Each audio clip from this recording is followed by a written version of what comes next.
Friends, जैसे कि आप जानते हैं कि यूपीएससी मेंस एग्जाम 2025 चल रहे हैं, जो कि अभी 31 अगस्त तक चलेंगे। आपके पास में वो पेपर्स हैं जो अब सबके लिए कॉमन थे। उदाहरण के लिए आपका जो एसए का पेपर और 4 जीएस के पेपर, जो कि सबके लिए कंपलसरी है, सेम है आएंगे। बाकी ऑप्शनल जो है वो सबका अलग अलग होता है, तो उनकी बात हम बाद में करेंगे। लेकिन आज हम बात करने वाले हैं आपके एसए के पेपर की और 4 जीएस के पेपर की। अब इसमें हम क्या बात करेंगे, आपने देखा होगा कि मैंने भी इसमें बहुत सारे जो क्वेश्चंस के आंसर डाले हुए हैं कि क्वेश्चन आया है और क्वेश्चन का एग्जैक्ट आंसर क्या होना चाहिए जिससे आप ज़्यादा से ज़्यादा मार्क्स ला सकते हैं। ऐसे मैंने छोटे छोटे वीडियो बना के डाले हुए हैं, 2 2 3 3 4 4 या 5, मैक्सिमम 5 क्वेश्चन के, तो आपने वो देखे होंगे। लेकिन सबसे बड़ी बात है कि आपने इससे क्या सीखा। एग्जाम आपने चल रहे हैं, चारों पेपर आपने जीएस का देख लिया है और एसए का पेपर, इससे आपको क्या शिक्षा मिली आज आने वाले टाइम में। क्योंकि जितने भी लोग एग्जाम दे रहे हैं उनमें सारे तो सफल होंगे, उनमें से लास्ट जाकर के कितना 1800-900 बच्चे सफल होंगे जो अंतिम रूप से चयनित होंगे। बाकी बच्चे फिर अगले साल फिर एग्जाम देने वाले हैं। तो और जो अभी प्रीलिम्स की तैयारी कर रहे हैं वो लोग भी आगे, उनमें से बहुत सारे लोग जाएंगे जो मेंस एग्जाम फिर दोबारा आगे जाकर लिखेंगे। और इससे आप पूरे पूरे प्रोसेस से, जो कि 1 से 1.5 साल लगा देता है, इस पूरे प्रोसेस से क्या सीख के निकलते हैं, आज हम इस पर बात करेंगे। तो जो जीएस के 4 पेपर हैं, जीएस 1 2 3 और इन सारे के सारे जीएस पेपर में आपने देखा होगा कि जो क्वेश्चंस हैं, अगर आप करंट अफेयर को हटा दिया जाए तो करंट अफेयर बार बार चेंज होगा, लेकिन जो इशू है वो वही है जो आज से 5 साल पहले थे, 4 साल पहले थे। और कुछ कुछ इश्यूज जो है वो नए नए डेवलप होकर के आ रहे हैं। तो ये जो जीएस के पेपर हैं जिनमें आपका करंट बेस है, उनमें तो ठीक है भाई, नया पुराना इशू है लेकिन उसका नई तरीका से वो न्यूज में रहा है, उससे क्वेश्चन आ गए हैं। जो स्टैटिक है, आपने देखा होगा कि उसका जो प्रारूप है वो बहुत ज्यादा बदला हुआ नहीं है, प्रारूप बहुत ज्यादा बदला नहीं है। अगर आपने प्रीवियस ईयर के पेपर अच्छे से अटेम्प्ट किए हुए हैं तो आप इनको आसानी से कर सकते हैं। लेकिन जो सबसे बड़ा जो चैलेंज है, सबसे बड़ा जो चुनौती है वो क्या है, वो आप देखिए। क्वेश्चन सेम आएंगे, जो क्वेश्चन यहाँ पे है वैसे ही आएगा, लेकिन चुनौती क्या है, चुनौती है प्रैक्टिस, चुनौती है प्रैक्टिस। सिलेक्शन होगा या नहीं होगा, क्योंकि जैसे कि मैंने आपको बताया है कि 800-900 लोगों का सिलेक्शन होना है, लेकिन जो सिलेक्शन जिनका नहीं होगा, जिनका हो जाएगा, उनमें एक डिफरेंस है। और डिफरेंस क्या है वो आपको यहाँ नजर आएगा, वो है प्रैक्टिस। और साथ में आएगा कंसंट्रेशन। प्रैक्टिस तो आएगा ही, साथ में आएगा कंसंट्रेशन।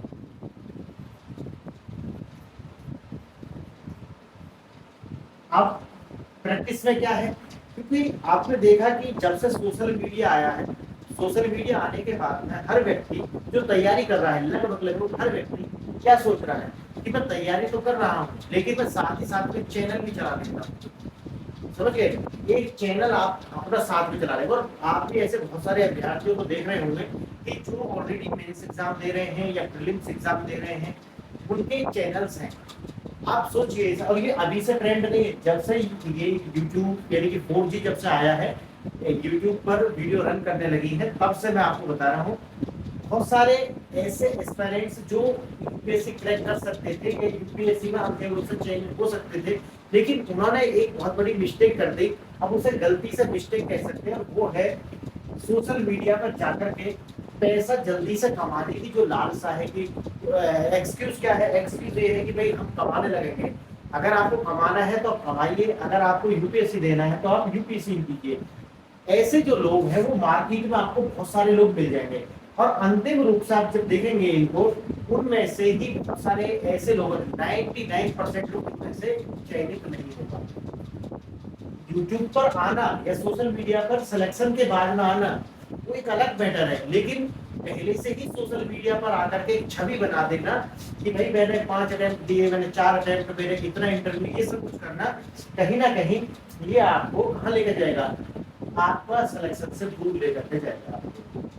तो आप अगर ऐसे विद्यार्थी हैं कि अगर आप कोई चैनल चला रहे हैं या सोशल मीडिया पर बहुत ज्यादा इंटरेस्ट है, तो मेरा सजेशन ये है कि कम से कम वो चैनल बंद कर दें। अगर तैयारी करनी है तो आप तैयारी करें, अगर आपको सिर्फ ये पैसा ही कमाना है यूट्यूब पर जाकर के, तो फिर आप वही पूरी तरीके से समर्पित हो जाए। क्यों? क्योंकि आपकी वजह से बहुत सारा और लोग जो बच्चे हैं ना, उनको नुकसान हुआ है। एक सीट बार बार जो है आपकी वजह से भी जो है खाली रह जाएगी। तो कोशिश करें कि आप कंसंट्रेशन होनी चाहिए, प्रैक्टिस। अगर आप कोई भी कार्य कर रहे हैं तो प्रैक्टिस जो है आप उतना नहीं कर पाएंगे जितना होना चाहिए। तो प्रैक्टिस जो है वो होगी नहीं। क्यों? क्योंकि आप बहुत सारे और साइड बाई साइड बहुत सारे कार्य कर रहे हैं, प्रैक्टिस नहीं होगी। दूसरा क्या है कि सोशल मीडिया के आने से एक तो ये ग्रुप हो गया कि जो कह रहा है कि भाई मैं 4 इंटरव्यू दे चुका या मैं 3 इंटरव्यू दे चुका, और बहुत सारे उनको फर्जी भी हैं, कुछ सही है कुछ फर्जी है। तो जो ये वाली ब्रीड है या ये वाला ग्रुप जो है, इससे आप निकल कर दूसरा देखेंगे।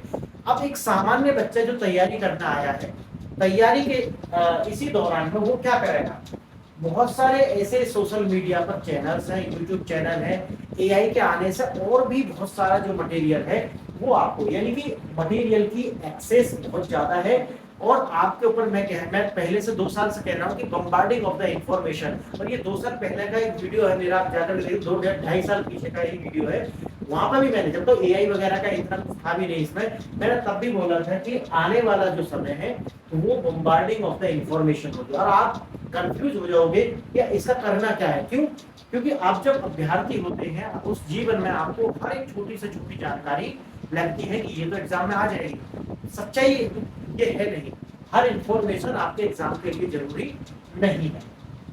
अब उसमें क्या है कि उन बच्चे का, जो बच्चे नए हैं, वो भी क्या है कि सोशल मीडिया पर दूसरी तरीका से, एक तो ये है, ये सफल इसलिए नहीं हुए क्योंकि ये कंटेंट में एकदम बनाए हुए हैं। दूसरे हैं, ये उन्हें सफल होने नहीं देंगे क्योंकि उनके पास में इंफॉर्मेशन का इतना ज्यादा एक्सेस हो गया है कि वो उसमें से सेलेक्ट नहीं कर पाएंगे, क्योंकि लिमिटेड टाइम है। और लिमिटेड टाइम में वो बच्चे इंफॉर्मेशन को सेलेक्ट नहीं कर पाएंगे कि भाई हमें पढ़ना क्या है। और एडवर्टाइजमेंट की दुनिया ऐसी है कि आपको हर एक का लगेगा कि भाई ये नई फॉर्मेट में मैं ये पढ़ लेता हूँ, ये नई फॉर्मेट में मैं ये वाला पढ़ लेता हूँ।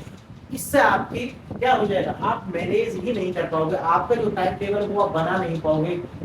अच्छा, फिर आपको दूसरी पीडीएफ या दूसरी वीडियो लगेगी तो उससे भी अच्छी है, और जो तीसरा वाला आएगा लगेगा कि उससे तो आपको पूरा का जो पूरा दिन है वो अच्छे और सबसे अच्छे के बीच में निकल जाएगा और आप तैयारी कर ही नहीं पाओगे।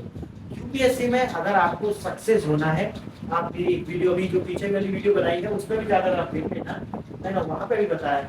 मंत्र एक है, लोग कुछ भी कहते हो, आपने बोला है ना कि ब्रह्म एकम बहुधा वदंती, ब्रह्म तो एक है लेकिन लोग उसे अलग अलग तरीका से कहते हैं। सिलेक्शन लेना है, तरीका एक ही है।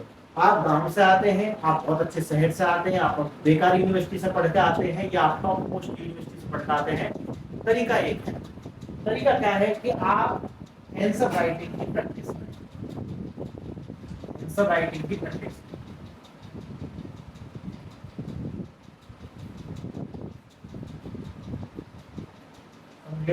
आंसर राइटिंग की प्रैक्टिस करें।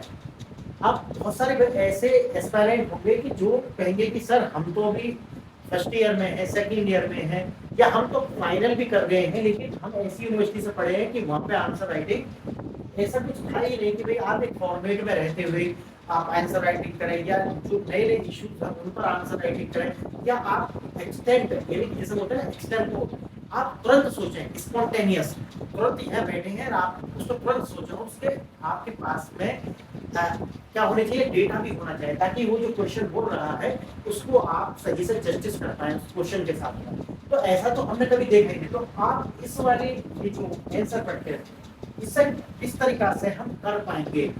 अब इसके लिए मार्केट में अलग अलग लोग हैं, और वो लोग क्या है, अपना जो कोर्स है वो आपको चिपका देंगे कि भाई मैं आंसर राइटिंग कर रहा हूँ। आपको सच्चाई बताऊं, सच्चाई ये है कि आंसर राइटिंग आपको कोई नहीं कराएगा। अगर कोई कहता है कि वो आंसर राइटिंग आपको करा देगा तो ये निराधार है, बिल्कुल झूठ है। आपको प्रैक्टिस जो है वो सोचने की करना है, अब ये कोई दूसरा तो कर नहीं सकता। आपको बाहर से मटेरियल थोप देगा आपके ऊपर, और दूसरी किताब लिख देगा, और तीसरी किताब, बहुत सारी किताब, बहुत सारी पब्लिकेशन, जिससे आपसे कंफ्यूजन होगा। और सफलता की कुंजी क्या है, प्रैक्टिस। प्रैक्टिस किसकी? आंसर राइटिंग की। प्रैक्टिस किसकी? 100 एमसीक्यूज एक साथ बैठ करके एक जगह लगाने की। ये है प्रैक्टिस, ये है अभ्यास। और ये किसका अभ्यास है? ये आपके मेंटल यानी कि अपने मस्तिष्क को ट्रेन करना है कि मैं 2 घंटा 100 क्वेश्चन पर विचार कर सकता हूँ, कर सकती हूँ। इसी तरीका से आंसर राइटिंग में भी आपको सेम वही करना है कि मैं 20 क्वेश्चन अटेम्प्ट कर सकता हूँ या कर सकती हूँ। पहली बात है कि क्वेश्चन अटेम्प्ट करना है। क्वालिटी ऑफ क्वेश्चन की मैं बात नहीं कर रहा हूँ कि आप बिल्कुल क्वेश्चन के साथ जस्टिस कर पाए। शुरू में आप जस्टिस नहीं कर पाएंगे। तो एक तो ये जो आपके मन में आया होगा कि क्या मैं कोर्स ज्वाइन करूं किसी का, क्योंकि लोग बातें करते हैं।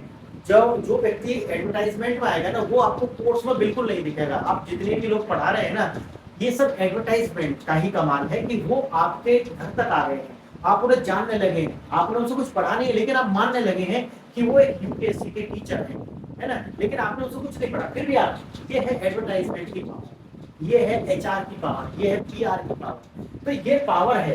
तो कोर्स जो होगा वो ज्वाइन नहीं करना, कोर्स ज्वाइन नहीं करना। क्या करना है आपको?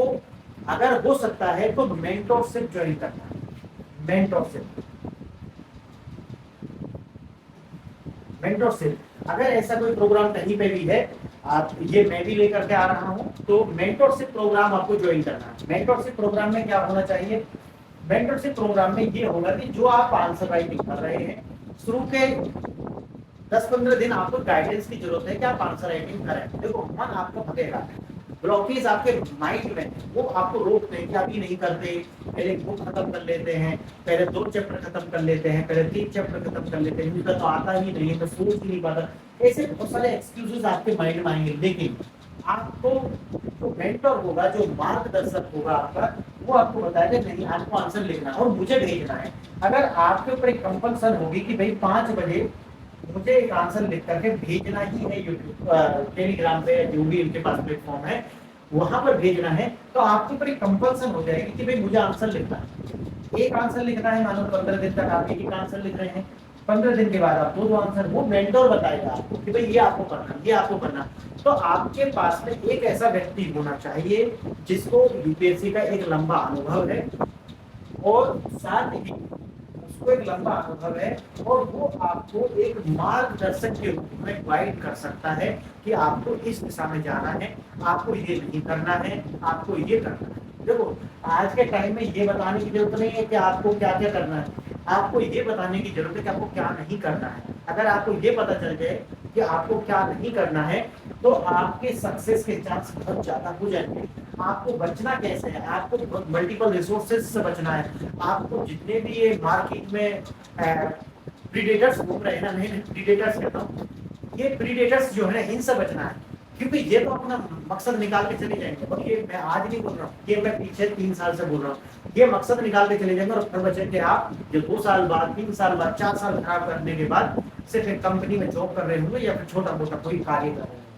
तो बेहतर होगा कि जो आपके पास समय है उसको सही से यूटिलाइज करें। बहुत ज्यादा पढ़ने की आवश्यकता है नहीं।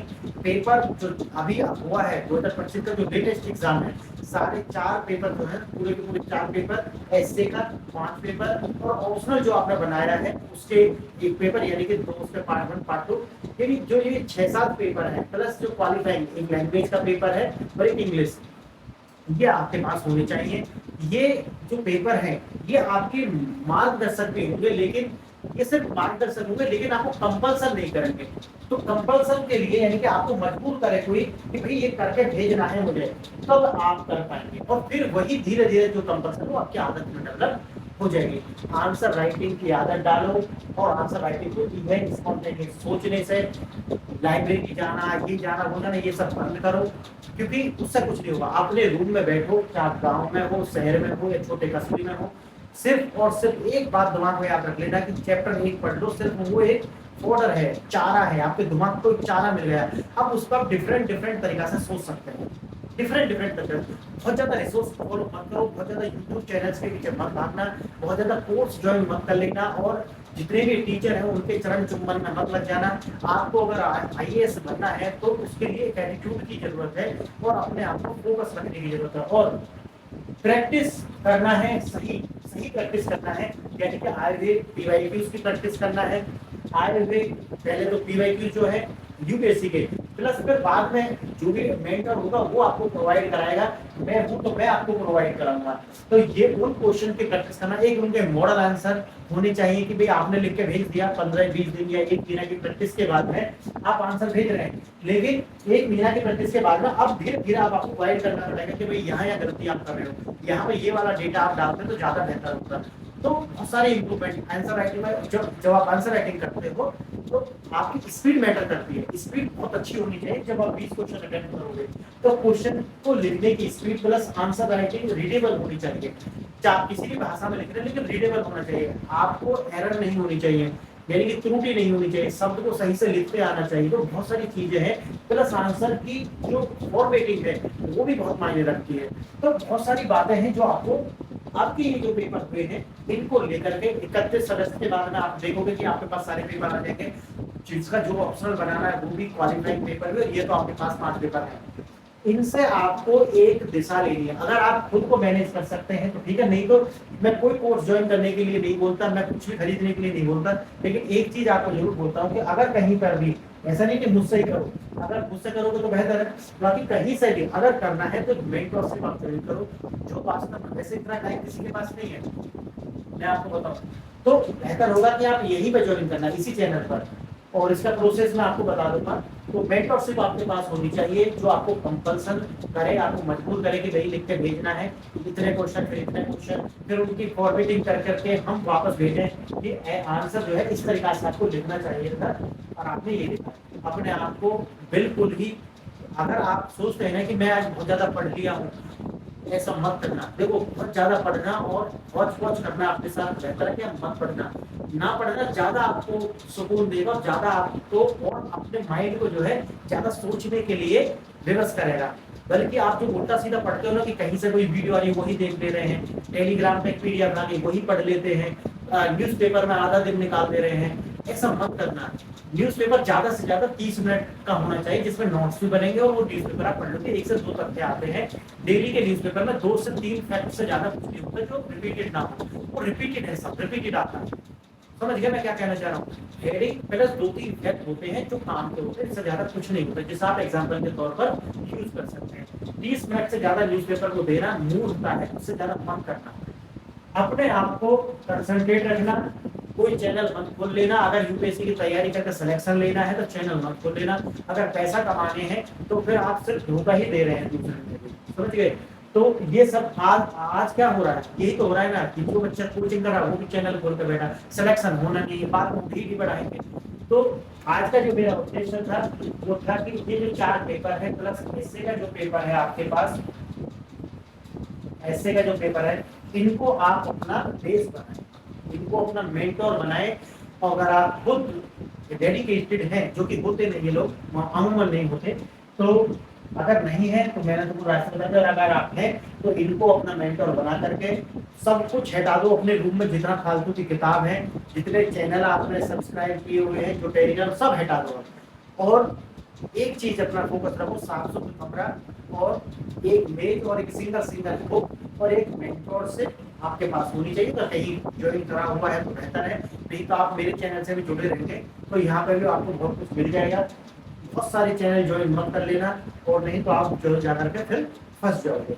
तो फ्रेंड्स आज का जो मेरा उद्देश्य था वो ये था कि 2025 का जो मेंस है आप उसको अपना मेंटोर कैसे बनाएं, उससे दिशा कैसे लें, ताकि आप आने वाले एग्जाम में 2026 के जब एग्जाम होंगे तो उनमें आप एक कंफर्टेबल स्थिति में हो, अपने आप को पाएं और सिलेक्शन की ओर आप जाएं। तो आज के लिए इतना ही। अगर आपको ये वीडियो अच्छा लगा है तो अपने दोस्तों के साथ इसे शेयर करें और आप भी सब्सक्राइब करें, और जितने लोग इस पर जुड़ेंगे और सपोर्ट करेंगे उस तरीका से मैं आगे इस पर काम करूंगा। ये मैं आज नहीं बोल रहा हूँ, मैं पहले से कह रहा हूँ कि आपको अगर जरूरत है तो मैं इस पे, ऐसा नहीं है, देखो पीछे भी वीडियो आए हुए हैं, अगर आप इसे सपोर्ट करते हैं तो मैं इस पे खुद भी वीडियो बना करके लेकर के आऊंगा, और वो वीडियो होगी जो आपको अपनी सिलेक्शन को ले जाएगा। जो मैंने अभी आपको बताया है ये बहुमूल्य ज्ञान है, और इसको अगर आपने फॉलो कर लिया तो आप बहुत आगे चले जाएंगे। और ये चीज आपको कोई नहीं बताएगा। क्यों नहीं बताएगा? ऐसा नहीं वो जानता नहीं, वो जानते हैं लेकिन बताएंगे इसलिए नहीं क्योंकि उनका बिजनेस है, और बिजनेस को कोई भी अपने बिजनेस को हिट नहीं करना चाहता। इसलिए तो मित्रों आज इतना ही। आज का वीडियो आपने देखा, इसके लिए धन्यवाद, नमस्कार।